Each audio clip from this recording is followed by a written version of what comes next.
My name is Rachel Stevenson, and I'm the Event and Social Manager here at Identity Automation, and I will be your moderator today. Today, our presenters are Director of Solutions Engineering, Greg Pearson, and Identity Automation's founder and Identity Fellow, Troy Moreland.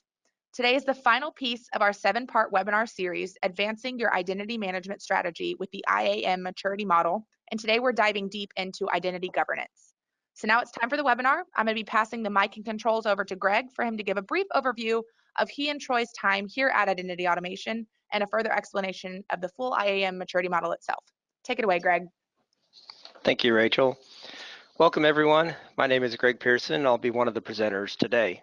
I have been with Identity Automation for 10 years, focusing on identity and access management, and spent the balance of my career in various roles in technology, including leadership, strategy, and consulting. I'm joined today by Troy Moreland, founder and identity fellow at Identity Automation. Troy is an industry expert in the area of identity and access management, having deployed various solutions in hundreds of organizations. Hello, Troy. Hey, Greg. All right, so let's get things started. To help those attendees who are new to our webinar series, I want to spend just a moment reviewing what a maturity model is and how it can be applied to IAM. A maturity model is a tool used to determine the effectiveness of current capabilities in a particular area of focus and can help provide a decision path and prioritization for increasing that capability through maturity.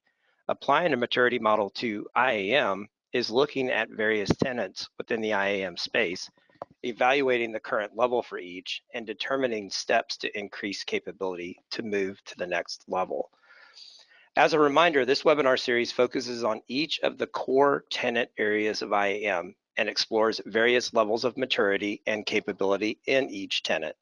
The underlying concept is to provide a framework that can be covered in smaller, digestible segments and can be used as a tool to help organizations evaluate where they are at in their overall IAM strategy, as well as what areas to focus on in order to increase their level of maturity. It's important to mention that organizations may have products or solutions for various tenets of IAM in place already and may be at various levels of maturity.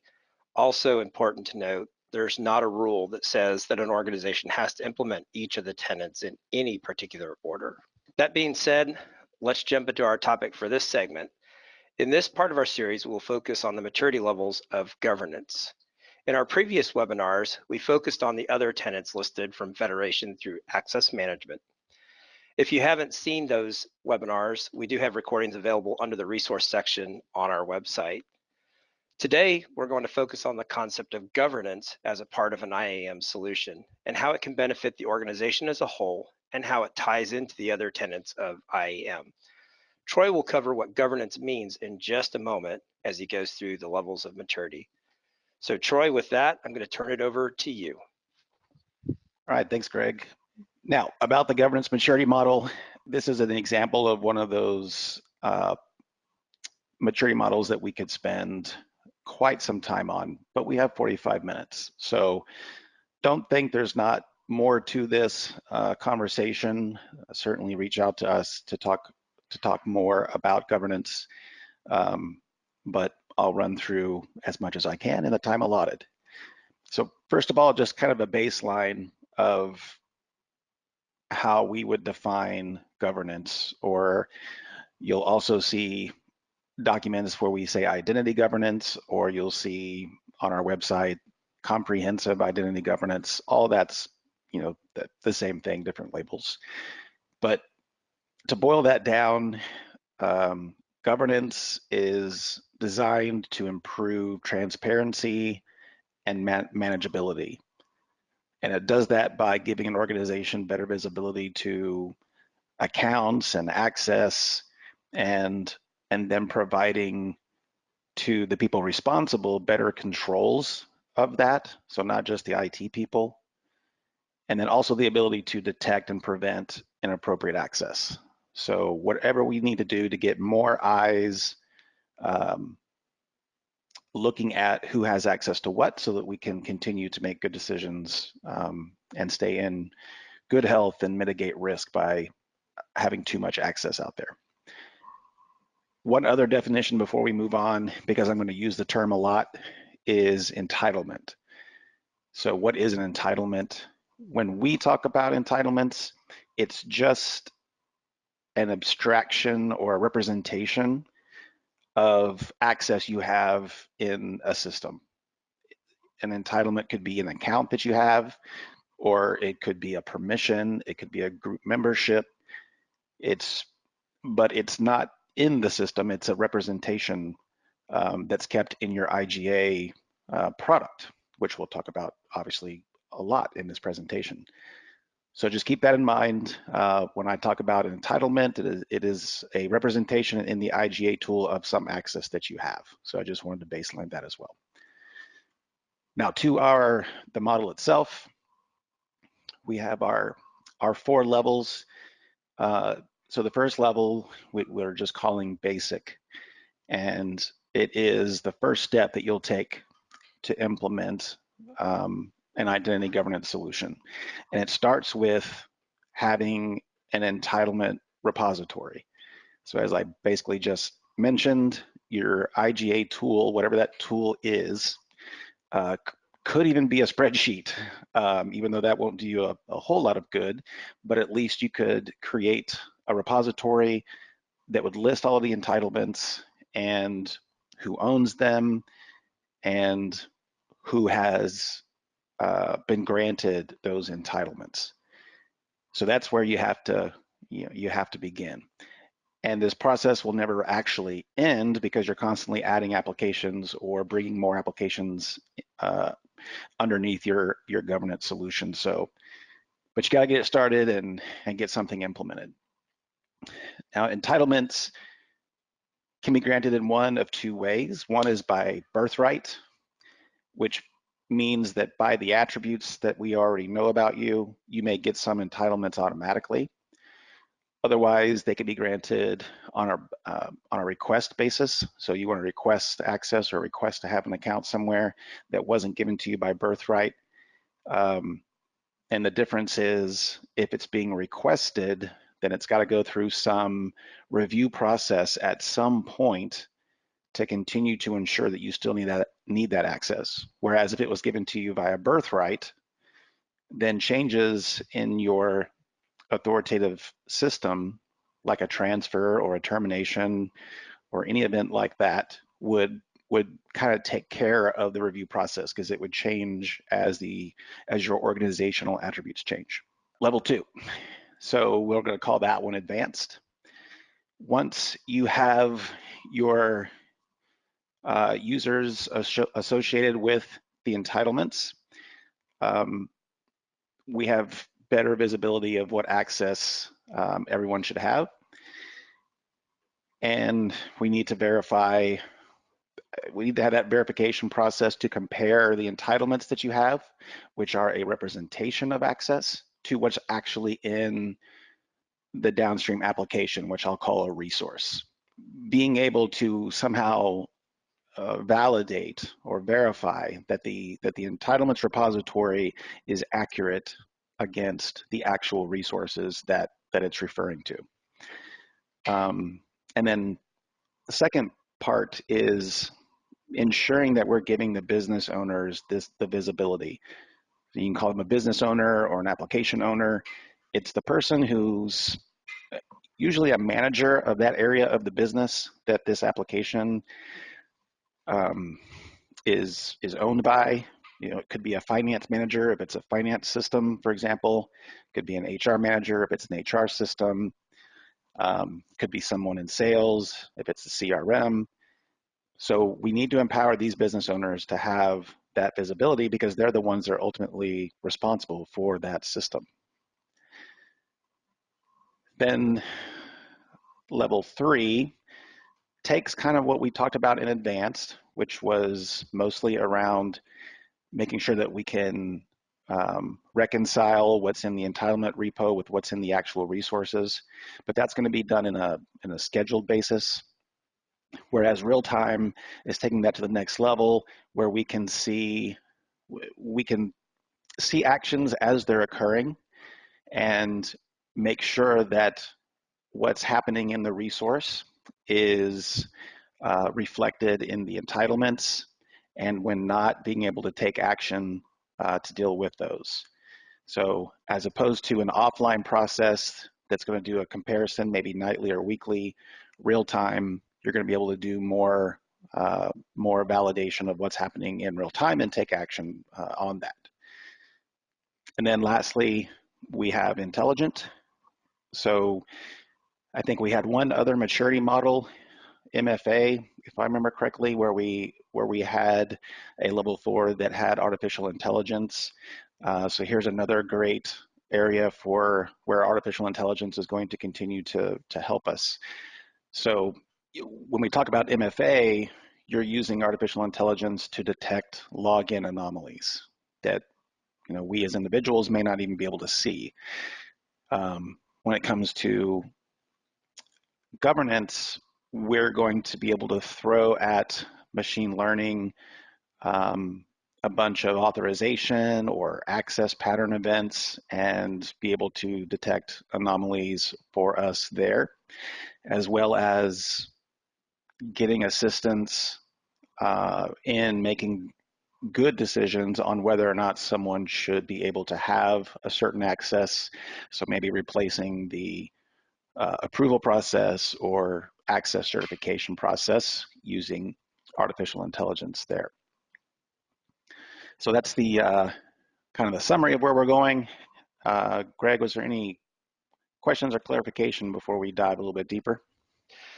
Yeah, I just think it might be helpful for our participants if we can kind of just review a couple of things. First of all, the concept of an entitlement, I think it's good to understand that that's, as you mentioned, an abstract representation of identities or accounts or permissions. And then when we talk about entitlements and having that entitlement repository, if you're new to this, building that repository, it's just an exercise you have to go through as an organization. Would you agree that that's something you have to go through and organize that first before you can put it into an IGA system? Yep, and I would say there's a couple of ways you could start that. One is by looking at an application or a system that's used by the majority of the organization. One good example would be Active Directory. So you can use that to manage who should have an Active Directory account and what groups should they have, and base that on, or not base that on, but have entitlements to match those. And then the second possible starting place are if you're an organization that has a lot of compliance concerns or laws, then you would obviously start with the systems whose data has been classified as qualifying for those. So you would start with the most risky applications. And I think kind of dovetailing on the back of that, you mentioned as part of this identifying the business owners as well, because it's not necessarily the IT or technical people that know who should have the access within these systems. It's really getting out there and understanding the business owners, or I think some of the analysts are now calling that an entitlement owner. Yeah, that's exactly right. And I've heard from different customers who've had different experiences. But when it comes to an application that is really granting a level of access that is considered critical, you have to have ownership by people who are responsible for that application. And not only does IT not necessarily have that expertise, there's a lot of products that rely on managers to review and approve access for all of their direct reports, when that manager has probably not very much of a clue as to the applications that their employees are being given access to. So we definitely feel the responsibility should be given to the people who are ultimately responsible for the business in which the application lives. Excellent. Well, Rachel, I think you can take us to the next slide, and we'll let Troy tell us a little bit more in depth about each of these levels. So as with the other maturity models, there is a level 0 not represented in the chart. In the case of governance, that means you don't have a central repository for these entitlements. There's no central certification, and more than likely business owners don't have any visibility or control of the process for the applications they're responsible for. So it's kind of the same story as when we talked about identity lifecycle management. If you're at level 0, it means things are happening through help desk tickets, phone calls, emails, things of that nature, and the people actually setting the permissions, because it's being done manually more than likely, are technical people. And technical people may or may not work closely enough with the business for the business to be informed as to who has access at any given time. So that would be your level 0. Level 1, you have implemented an entitlement repository, at least have gotten it well along the way, and it's capable of presenting a user's access throughout the organization. So I should be able to look at Greg in the entitlement repository and know what access Greg has throughout all of our systems, at least the ones that we have added into the entitlement repository. As I said earlier, as far as defining entitlements, that's something that's going to continue to evolve over time. Consider it a program, not just a project to do this. And then having the entitlements review included as applications are onboarding. So when your organization is looking at bringing on a new application, at level 1, you should already be included in that process to make sure that you are able to do an entitlements review, so that right as you bring on a new application, it can be a part of the process. Entitlements are requestable, and they can be approved by whomever you want. So as you define an entitlement, you're also going to be considering who should approve the access when it's not given by birthright. It may be people in IT, it may be people in the business, it may be hiring managers. The approval process should be really flexible. And then at a minimum, any entitlement that's requested, you should be making sure is being reviewed on at least an annual basis. The reality is, annual basis is a horrible practice, but it's a practice that we have kind of put ourselves into because there's just not enough time to do a good review of access, going deeply into the applications. So at least hopefully being able to do an annual is what we're going to do at a minimum. The ability to report on how a person was granted access is important and should be included in level 1.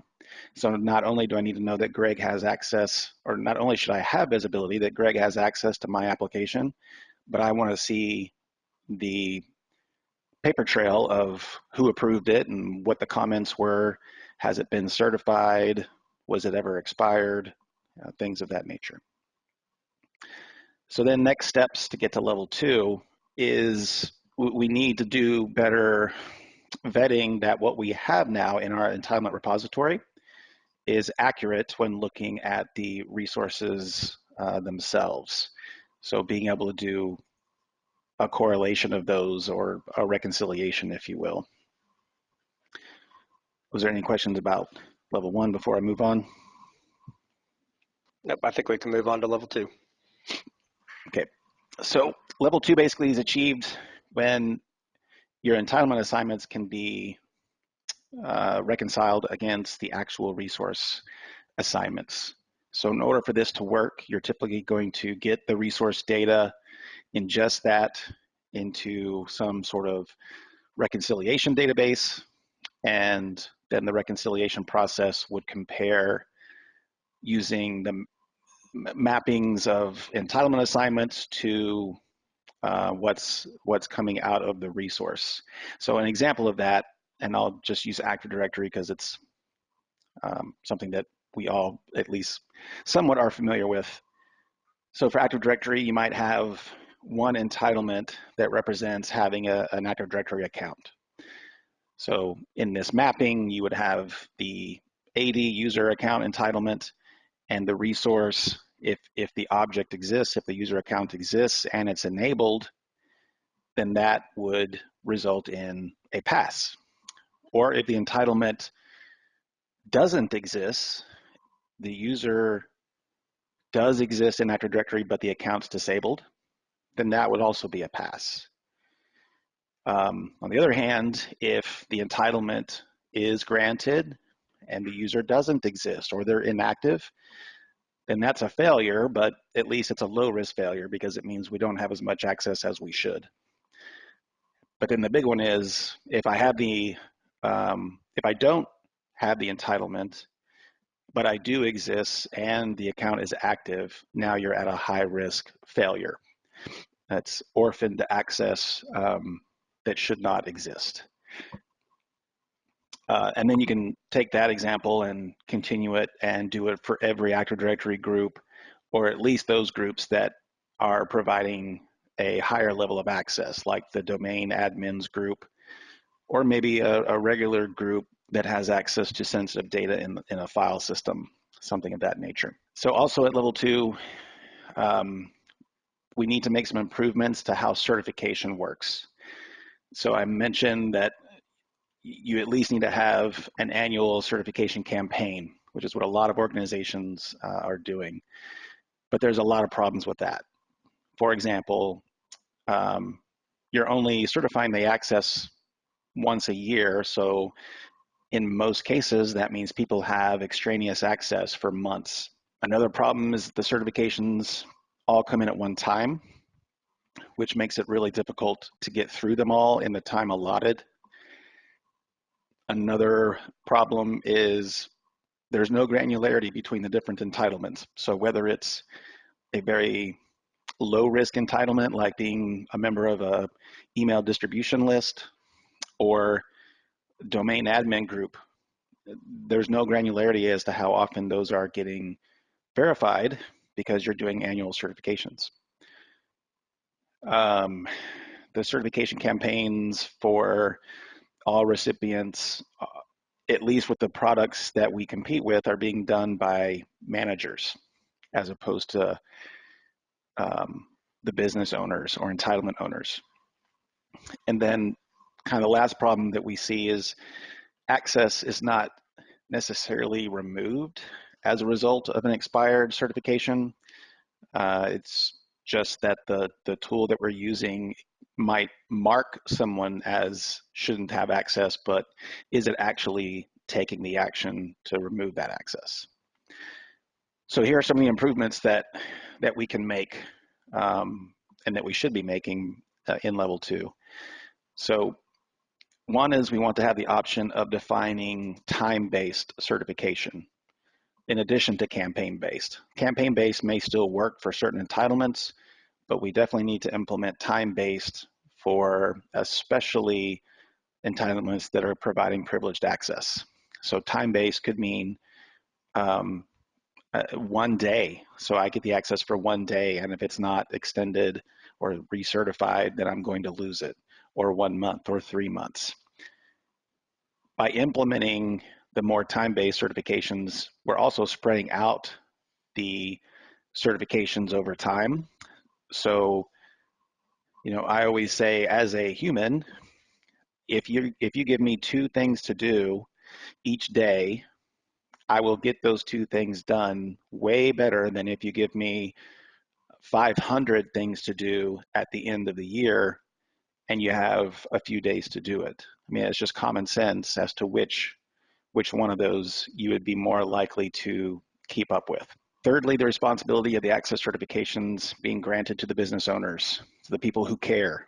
There's going to be some business owners who want to look at this every day and make a decision, not just even when the access is about to be expired, but even proactively. Because business owners, that's where the responsibility should lay. All access, whether granted, revoked, or certified, or expired, should immediately be provisioned or deprovisioned in the resource. If the governance tool is not able to do that, then it's not really a functional tool, because it's not just that we want to see on paper that we're doing the right thing. We want to make sure that the access is being both granted and removed. And then lastly, business owners have visibility to the tool to see those entitlements and take actions on them and be able to see the whole history of how someone got the access that they did. So all that being said, next steps to get to level 3. First of all, to get to level 2, if you've done all the things that I've described, you're going to be, ahead of the majority of your peers. But the thing that you'll want to address next would be the delay between the reconciliation processes.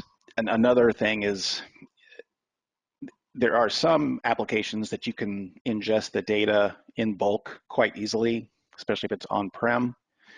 But as you start using more SaaS resources, it becomes much more difficult to ingest. You can't just go out to Google and say, I want all of my user accounts dumped every hour so that I can compare it to what my entitlements are saying. So that's something that you are going to have a problem with. So dealing with that and doing more things in a more real-time fashion is where you'll start heading for level 3. Greg, any clarifications? Just like to summarize 2 things I think that are really important that you just mentioned. First off, as you move to more of a time-based certification rather than as opposed to a campaign-based, one of the things that you mentioned here is having the actual system take action. A lot of IGA solutions, they mark that somebody has had access revoked, but they don't necessarily actually revoke that access. So that just results in additional processes that have to be done outside the IGA system. So I think that's important to note that having a comprehensive system that can take that immediate action is important. The second thing, just to kind of summarize, I know I've heard you say this before, and I don't want to steal your words, but I kind of want to summarize it because I think it's very powerful, is in looking at doing time-based certifications and really focusing on those, as you said, looking at 2 things on a day rather than 500 at the end of the year, what that does is you're not just passing an audit, you're actually ensuring that your environment is truly secure, and you're implementing that secure access, knowing that the right people have the right access to the right resources for the right amount of time. Yeah, you're right. And you've heard me say it a lot of times because it's a huge pet peeve of mine where, I'll end up asking in a meeting, are you just trying to pass an audit or are you trying to protect your resources and your data? Because all too often we get focused on trying to pass an audit. To do that isn't as hard as truly trying to protect your data. But if you implement the right processes, the right governance models, then you can focus on what we should be focusing on, which is protecting our data and our resources. You're absolutely right. Okay, so level 3, how are we going to get to real-time reconciliation of access and how we see it in the entitlement repository? So first of all, you won't have to do this in all cases, but for high-risk resources where you're providing access to sensitive data, you absolutely want to implement as much real-time reconciliation as possible. But you don't want to necessarily get away from a full reconciliation. So what I mean is I might look at Active Directory in real time and look for changes, look for memberships being changed to the domain administrator group. I can certainly do that, but I still want to make sure that maybe nightly or weekly or monthly, I still want to do a full reconciliation where I am going to bring in all of the group information from Active Directory and reconcile that against entitlements. So there's kind of 2 reasons why I would do that approach. One is you can have the best software in the world, but if we make a mistake configuring it, then there's something that could get missed. If you do a full reconciliation, you can find those mistakes much easier. And secondly, we want to have just the assurance that the request mechanisms are not being bypassed. So we all know we have IT departments who have access directly into the applications, even if they're being managed by ILM and governance. But you're wanting to just make sure that that's not being bypassed for any reason. So either way, reconciliation will give you the assurance that what's recorded in the entitlement repository is exactly what's in the resources. For real-time reconciliation, the IGA system needs to be able to monitor the resources for change. So, for example, it needs to detect if a user's been created, or if a user's been enabled, or if they've been added to a group. These are Active Directory examples, but it could be any type of application or SaaS environment. It doesn't matter. Once that event is once that event comes in, then you would do a real-time comparison against your entitlement repository. So I see that this user got added to this group. Does that user have that entitlement? So if this change is found to be invalid, then we can take action. And that action could be just notifications, or it could be to take real action, such as disabling the access of the perpetrator. Everyone hates when I use that term, but when you look at audit logs, they talk about perpetrators. So being able to disable that access immediately. And that's obviously when it comes to protecting your data, these things are extremely important, especially when we're talking about highly privileged access. So the next steps, reconciliation should be pretty well taken care of at this point. So now the primary pain for the organization is going to become being overwhelmed by the number of approval requests and certification requests. For example, I just spoke to an organization that hired a consulting company to inventory their entitlements because they are a financial organization and they have a legal obligation to review any access to financial information of their customers. This is an 80,000 employee organization, and the consulting firm found 40 million entitlements after reviewing all of their applications and access to sensitive data. 80,000 employees, 40 million entitlements that need to be reviewed. So that's not 40 million reviews. It depends on how many employees have these entitlements assigned to them, and that would give you the number of reviews that need to happen. So if each employee had one entitlement to be reviewed, if each employee were a member of one of those entitlements, then you're looking at over 3.2 trillion access certifications that need to be done annually. This is impossible.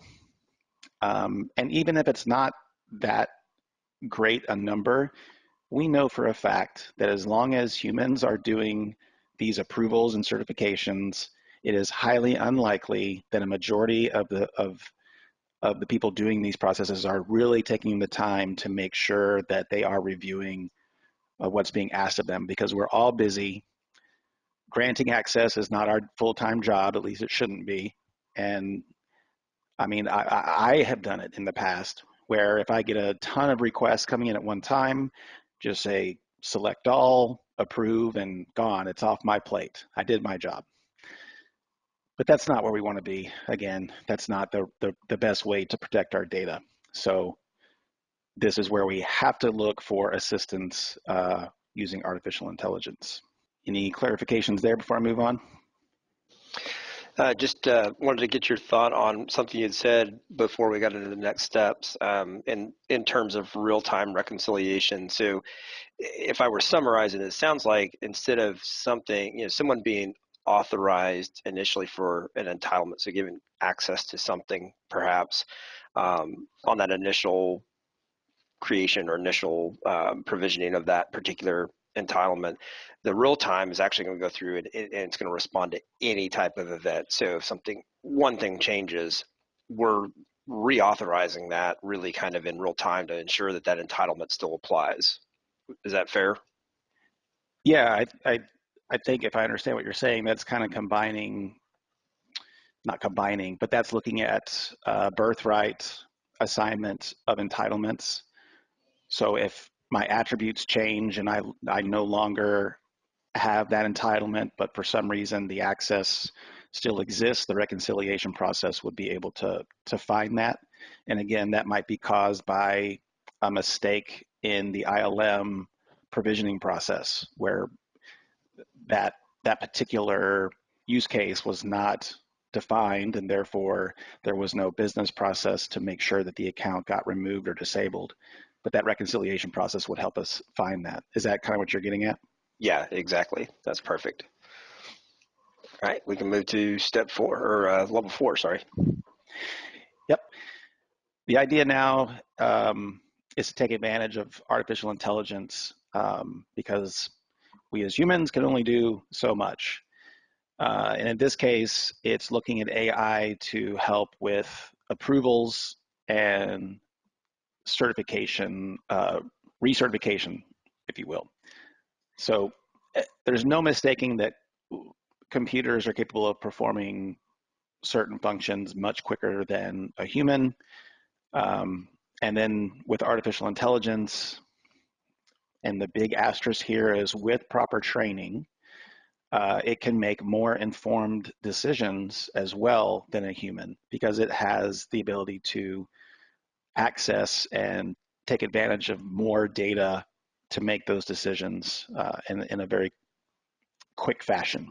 So when talking about this, when you first start looking at implementing AI for this use case, you're going to want to look at it as just another way of providing information to the human. So have the AI model look at certain, look for certain patterns, and based on that, respond with, you know what, there's a 90% probability that this user should have this access at this time. Or even better is to say, you know what, there's probably only a 15% probability that the user should have this access. Without that feedback, I mean, really, we don't have a lot of information as to whether or not something should be approved or not. Sure, there's some things that are easy, but there's a lot of things that aren't so easy. So at least by having the AI process give us a recommendation, which is based on a lot more data than what we would be able to consume and determine at that point, would be very helpful. Now, over time, the organization can start setting some thresholds to take automatic action. So you can say, you know what, if the AI comes back with a probability of 90 or better, just automatically approve it, or if it's 10% or lower, go ahead and automatically reject it. That is where we start really removing some of the burden on we, the humans. Keep in mind, though, and I want to be very cautious, that let's say you get to this point and you're trusting anything above the 90% threshold or 95% threshold. That doesn't mean that you're done. AI is not a set it and forget it tool. When it comes to managing access, we have to maintain the trust but verify approach. So, you know, you may have data scientists and you may not, but the people who are working with the AI and the machine learning models, they need to be working with the business owners to continually work on vetting the different outcomes and the training data to make sure that the outcomes are going in the right direction. You know, at some point, the AI model can get so good that it's handling a majority of your access decisions and then just leaving anomalies to be handled when a threshold isn't met. And I've done enough work on this in this space to know that we're at a point where that is possible today, as long as you're maintaining the good training data that's necessary. You don't want to be the next Amazon or Google, I think it was Google now that I think about it, who used AI to screen their employee candidates and found it to be screening based on inappropriate information. You don't want to get into that, and that's just a matter of managing the data. But anyway, I just feel like I keep having to throw that caution out there that as long as you're managing your training data and reviewing the process, AI is extremely powerful tool and very well fit for this use case. Any questions on that? We've got a couple, Troy, but let's go ahead and move on. We can get to those in the Q&A section. Thank you very much, Troy, for all of that detailed information and going through those various levels. So we've shown this on all of the maturity model webinars, and just a reminder that you can actually do your own scorecard, and you can use any sort of a spreadsheet or come up with a system, but basically using the information we've provided, assess your own level of where you're at in each one of the tenants, and then take that, average it together, and figure out what your overall IAM maturity level is. And then you have an idea there from that scorecard of the areas to look at and focus on. And then, of course, each one of those webinars talked about the next steps for getting from one level to the next. So, and note that a level 4 may not be something that your organization necessarily needs to achieve. You may have different needs, but as you go through, you'll know what level you need to achieve and how to get there based on that. So just an example of a scorecard that you can use. I got a question: should reporting be a part of a governance solution? I definitely think so. Anything that is helping give visibility to how access is being granted or what access is granted is absolutely a part of governance. Okay, great. And the second one we got here: is there value in IGA solutions feeding governance or certification data to a BI or analytics system?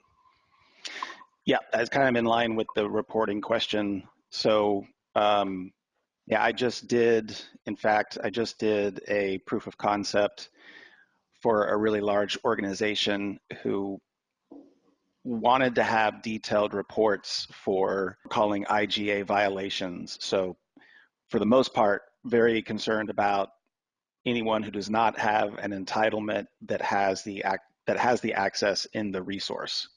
So they definitely wanted to see detailed reports, but before having to drill down into those, they wanted to have a really nice dashboard that showed the number of IGA violations on a given day, so that they can show the business how things are going when it comes to that. So I'll also add, even though that's not exactly what was asked, but because I just came out of that proof of concept and we were talking about it a lot, I would also include in this same vein that giving the end users visibility of activity that that either they are responsible for or that have been done to them. So for example, anyone that uses our portal knows that you have a notifications area, and it shows you anything that someone's done to your account, changing your password, logging in, things of that nature, as well as things that you've been doing. If you change somebody else's password, you launched an application. Giving the end user visibility to these events is also an extremely important part of governance, because the more eyes you can put on the activity, the better chance you have at discovering anomalies. Well, Rachel, that's all the questions we have, so I will now turn it back over to you. Alrighty, well, as Greg said, that wraps up our Q&As. So once again, I want to thank Greg and Troy for their time preparing and giving today's presentation, everyone for taking time out of your busy schedules to log on and join us, and a big thank you to those who will be downloading and listening to us after the fact. Don't forget that you can find all 7 parts of this webinar series online on our website. And thanks again for joining us. We hope everyone has a great day.